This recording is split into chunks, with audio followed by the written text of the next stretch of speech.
So this is set up for Stormy, so obviously it's not set up for short people like me. So welcome, and thank you guys so much for coming. We're here really to listen to Stormy's story. I had the honor of meeting Stormy about 1.5 years ago, and she truly is one of the bravest women that I know. And she's not just brave because of the challenges that she's faced, but she's brave because she's taking those challenges and turning them into good.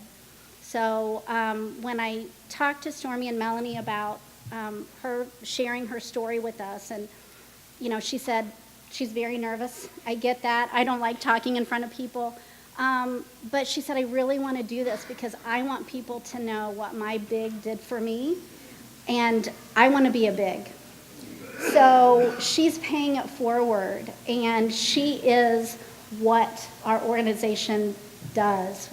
I get up every morning and am blessed to do what I do. So without further ado, my dear friend, Stormy Walker.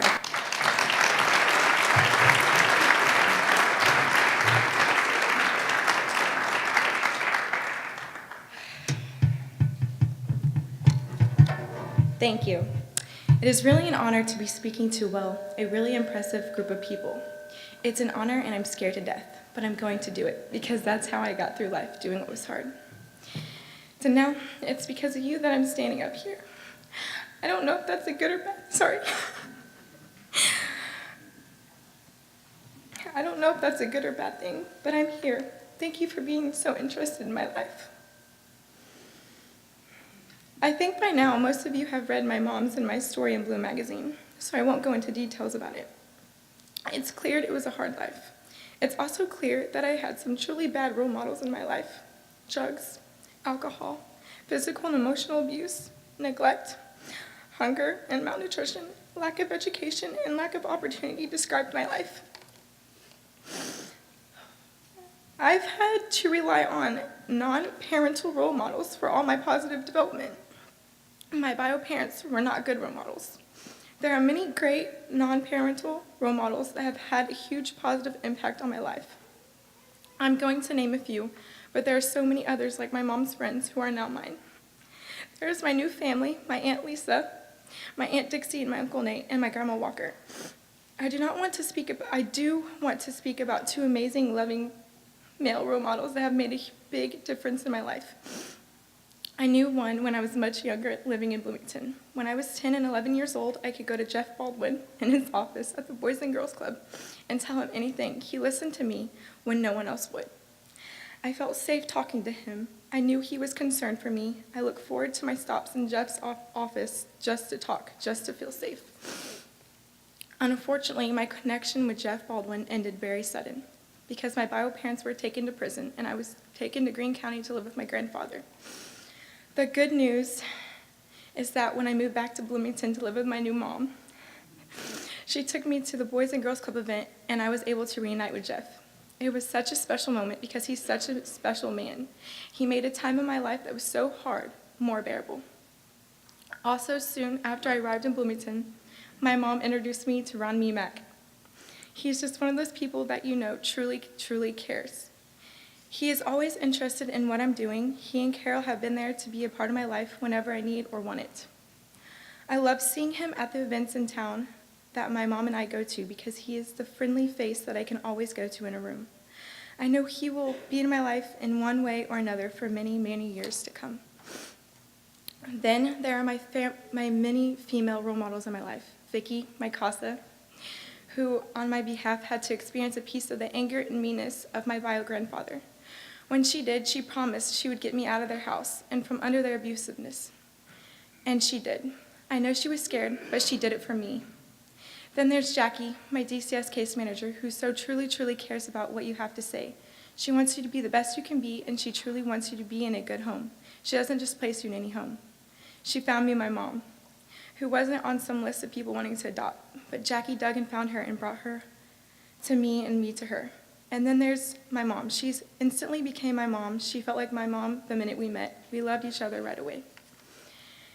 She is helping me to build my life, to learn about the world. I am meeting so many different people, experiencing travel and plays and galas, having fun with friends, taking care of other kids in tough situations, and I'm learning so much about how to live and truly experience life and to feel safe. There is one more role model that I want to talk to you about today. She is one of the main reasons why I'm here, speaking to you on behalf of Big Brothers Big Sisters. Her name is Erin. She was my big sister. Erin was so much fun. She was very caring. She was indeed a big sister to me. It was like she was family. I got close to her fast. She took me to the student union. We played basketball, we went on walks, we hung out at Boys and Girls Club. She helped me with my homework, and we talked. She knew my life was very hard, but that didn't stop her from being there for me. One day she was dropping me off at my house, and there was police cars outside. She didn't want to leave me there because she was afraid for me. It was so sad for me to have to leave Bloomington to go to Greene County, and one of the big reasons was because I was going to have to leave Erin. I am certain that if I stayed in Bloomington, she would still be my big sister. Erin made some terribly hard, dark days in my life much more bearable, just by being there, by being fun and caring. She made a difference for the better. You know, I am the first person in my whole biological family to graduate from high school, the first woman in my bio family to get a driver's license, and the only one to take college courses. None of this would happen if it weren't for my role models. It is proven that kids have non-parental role models in their lives are more likely to graduate from high school and go on to college and not be involved in drugs or violence and to raise healthy families of their own. I will soon be a big sister myself. I can't wait to pay it forward to help another young girl turn her life into something special. The mission of Big Brothers Big Sisters is to provide children facing adversity with strong and enduring, professionally supported one-to-one relationships that have changed their lives for the better forever. The Bigs organization and Erin does this for me. They were a key part of why I'm not on drugs like my bios, why I graduated from high school, why I had the strength to escape abuse and get to a loving, healthy home with a loving, caring mom and family. They changed my life for the better forever. Thank you.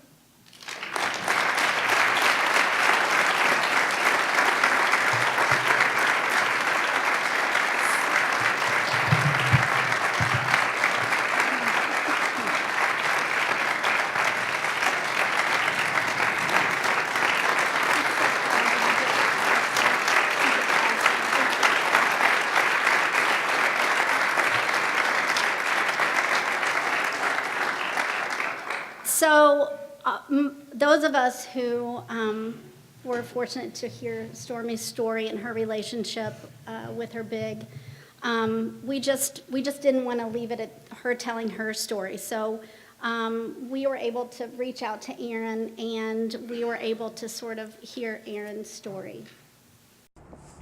My name is Erin O'Daniel. I currently live in Brooklyn, New York. I am a prenatal and pediatric chiropractor practicing there with my husband. And in 2008 and 2009, I was Stormy's big. I went to IU, and one of my floor mates was a big sister to a girl, and she said that I would really like it. So I trusted her and went along with her and was matched with Stormy. That year we had a lot of fun. We would do a lot of different activities, and I really wanted to make time with her special. And so one of the memories that I really enjoyed was being able to go on the campus bus, the IU campus bus, and drive around to see all the buildings on the campus, show her where I lived, show her where I went to class. That was really special for me to share a little bit of my life with her. One of the other memories that I really enjoy thinking back on with Stormy was when I took her to play basketball with a group of my friends. She actually kicked all of the boys' butts in a game of horse. If I could give Stormy a message today, I would tell her that she is loved and supported, and that there are always people in her court that she can call on.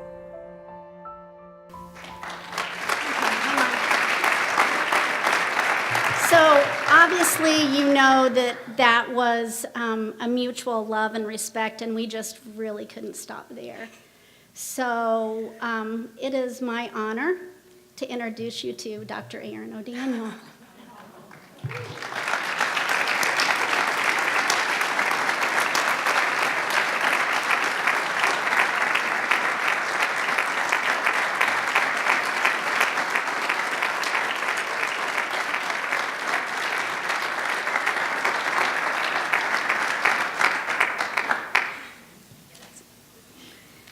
So this is the story.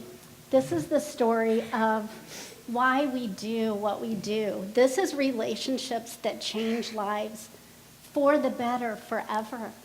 Even though they weren't together, Stormy had that one person that she knew was that role model that she wanted to emulate, that she wanted to be like her, that she wanted her to be proud of. So,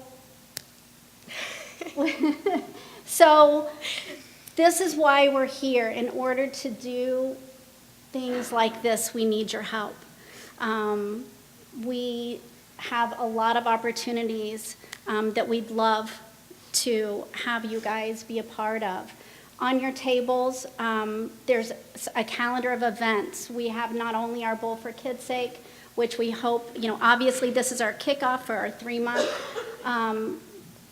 three-month fundraising campaign, but we also have, we're lucky enough to be a part of 100 Men Who Cook through Old National Bank. That's February the 24th. There's a thing on there where tickets are on sale online. You can sponsor the Bowl for Kids' Sake. You can be a part of a team. There are so many ways that you can get involved. If you decide that you want to impact someone's life personally, there's an opportunity there. We'd love to hear from you. We estimate that there's at least 3,000 children in our community who could benefit from a big brother or big sister. So this is one story, but there are hundreds and thousands of stories out there that really we need your help. So if you are interested in becoming a big, Mark is back there, or want to just talk about another volunteer opportunity, he'll be back to take any questions.